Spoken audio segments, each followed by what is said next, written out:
झारखंड में पेशा कानून 1996 और हाल ही में जारी पेशा नियमावली 2025 को लेकर आदिवासी समाज में गहरी नाराजगी देखी जा रही है। आदिवासी समन्वय समिति ने राज्यपाल को ज्ञापन सौंपते हुए नए नियमों पर कई बुनियादी आपत्तियां दर्ज कराई है।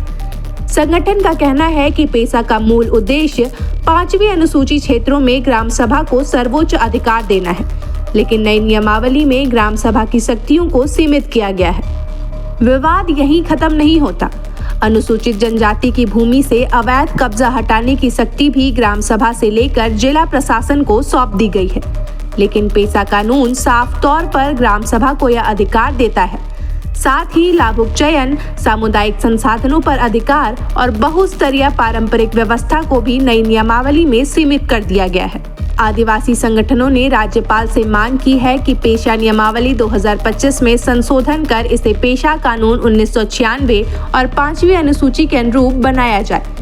अब देखना होगा कि राज्य सरकार और राज्य भवन इस आपत्ति पर क्या रुख अपनाते हैं। आज हम लोग सबसे पहले तो सरकार को आभार व्यक्त करना चाहते हैं कि 25 साल बाद आज तो नियमावली लागू हो गई है, किंतु हम सभी को कुछ कुछ बिंदुओं पे आपत्ति है और इन बिंदुओं का अगर निराकरण हो जाए तो फिर पेशा जो नियमावली जारी हुई है वो पूर्ण रूप से पेशा 1996 के अनुरूप हो जाएगा। अन्यथा अभी जो वर्तमान में पेशा नियमावली है वो कहीं कहीं पे असंगत है और अगर उन त्रुटियों में सुधार नहीं हुआ तो ये समाज के लिए थोड़ा अच्छा नहीं होगा। तो इसीलिए इन जो संशोधन है उन सब की आवश्यकता है, जिसका हम लोग जी देखिए, सबसे पहले तो ग्राम सभा का गठन है। सबसे शुरुआत तो वहीं से होनी है, ग्राम सभा के गठन से। तो ग्राम सभा के गठन में रूढ़ियों के अनुसार ग्राम सभा का गठन होना चाहिए और सदियों से वही चल रहा है।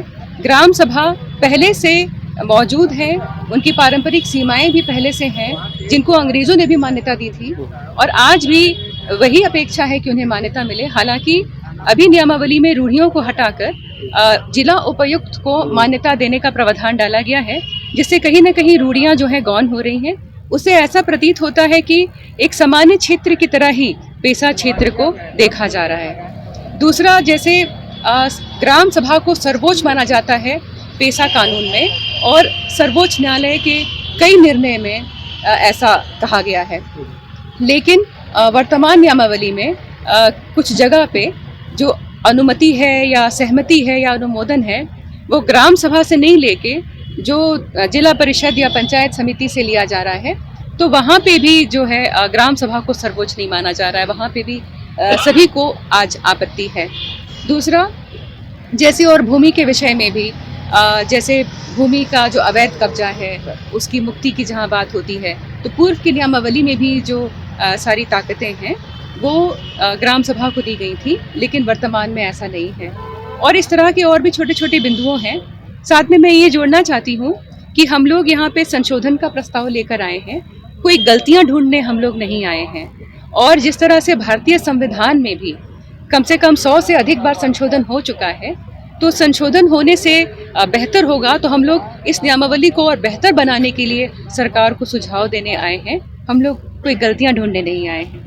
मैडम, गवर्नमेंट ने कई राउंड में लोगों से बातचीत भी की थी इसको लेकर के, संथाल कोल्हार हर जगह। उस वक्त ऐसी अनियमितताएं क्यों नहीं सामने आई? देखिए, यूँ तो ये जो पहली बार प्रकाशित हुआ था 2023 में, उसके बाद सबसे सुझाव मांगा गया था। उस समय ये मेरे कार्यकाल में हुआ था, उस समय मैं पंचायती राज निदेशक थी और सबसे सुझाव मांगा गया था। हम लोगों ने व्यापक रूप से कार्यशाला किया था, जो सब आप आज देख रहे हैं वो सभी उस कार्यशाला में सभी ने भागीदारी की थी और उसी के आधार पर संशोधन भी हुआ था। मार्च 2024 में इसको स्वीकृति भी मिल गई थी, इस प्रारूप को। उसके बाद सभी की बहुत सारी आकांक्षाएं जुड़ गई थी उस नियमावली से, क्योंकि इन सब के आकांक्षाओं को नियमावली प्रारूप में जगह मिली थी। तो इन सब की उम्मीद थी कि जो फाइनल नियमावली बनेगी उसमें भी इनकी आकांक्षाओं को जो है जगह मिलेगी। लेकिन जब नियमावली जारी हुई है तब सब लोगों ने पाया कि कहीं कहीं पे जहां इन्होंने अपनी आकांक्षाओं को शामिल करवाया था वो अभी उनको स्थान इस नई नियमावली में नहीं मिल पाया है। तो इसीलिए ये सभी संशोधन का प्रस्ताव लेकर आए हैं और उसके बाद भी मेरे ख्याल से अलग अलग कार्यशाला किया गया था लेकिन जो आज यहाँ पे दिख रहे हैं शायद इन सबको शायद नहीं बुलाया गया था, इन सबसे इनके विचार नहीं लिए गए। हम लोग महामहिम राज्यपाल महोदय को अवगत कराना चाहते हैं, क्योंकि 1996 में जो पेशा कानून बना उसमें 3 शब्द प्रमुख रूप से है, रूढ़िजन्य, धार्मिक एवं सामाजिक, और उन्हीं के अनुरूप राज्य सरकार को नियमावली बनानी थी, लेकिन कहीं ना कहीं त्रुटियां रह गई है। जैसे हमारे ग्राम सभा गठन में मूल रूप से उपायुक्त को सर्वोपरि बना दिया गया है, जबकि हमारा रूढ़िजन्य जनजाति में पहले से भी ग्राम सभा होती है गांव में, और जिस तरह से होती है उसका पहले से सीमांकन है, जो एक राजस्व ग्राम के अंदर एक पहने क्षेत्र आता है। अब उसमें उपायुक्त महोदय को कहा गया है कि ग्राम सभा का गठन में मान्यताएं एवं सीमा निर्धारण उपायुक्त महोदय अपने जिम्मेवारी से करेंगे। यानी सीधा सीधी कहा जाए तो हमारा जो पेशा कानून जो बनना चाहिए था नियमावली, उसका मूल भावना को ही तोड़ दिया गया है, और जिसको हम लोग प्रोटेस्ट करने महामहिम राज्यपाल महोदय के पास आए हैं। चूँकि शेड्यूल एरिया के मालिक वही होते हैं, मैं उनको अवगत कराऊंगा और ये बताऊंगा कि भाई कहाँ कहाँ कमियां रह गई हैं। खबर का मतलब बवाल न्यूज, हमारे चैनल को सब्सक्राइब जरूर करें।